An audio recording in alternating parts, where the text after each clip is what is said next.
Cheers Swansea Zine Fest. I'm BluRaven Houvener, writer, illustrator, and creator behind BCH Comix. As we all know, zines can come in all shapes, sizes, and formats.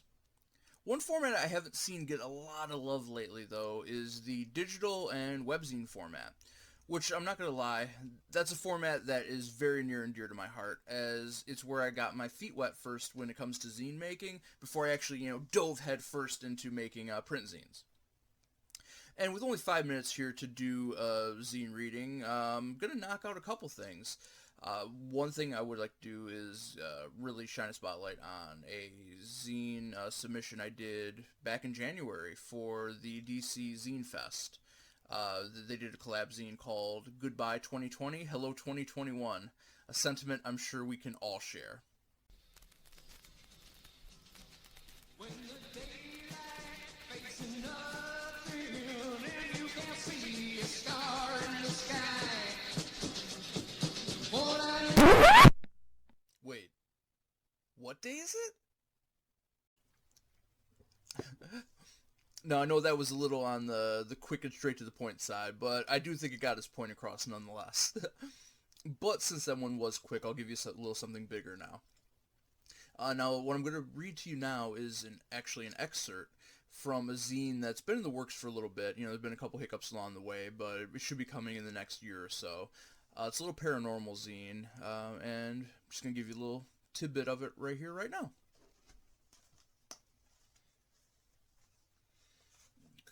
Okay.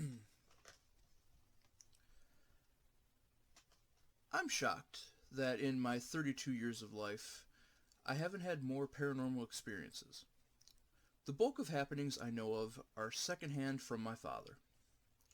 Anyone who has read any of my comics, especially the young St.Nic stuff, or picked up a Nicodemus album, knows that he lived one hell of a life and bore witness to a lot. Some natural, some supernatural. He talked of tales of lights in the sky and strange visitors. He regaled us with tales of his youth and dabbling in not-so-savory magics, but using them for the good and protection of others. The trials he faced to become an Apache medicine man were personified with the multicolored zigzag tattoo he wore proudly over his left eye. Even until his last years, he would speak of spectral women in black who would violently attack him in the night.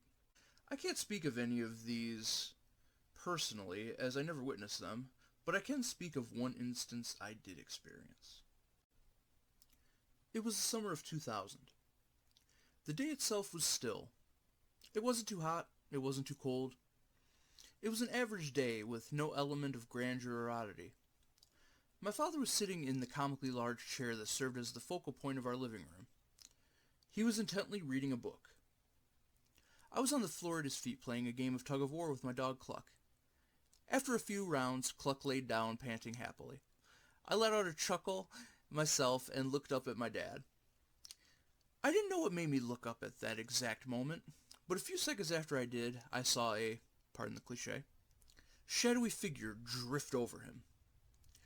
It was hard to describe. It lacked form or shape. It didn't move slowly, but it didn't move quickly either.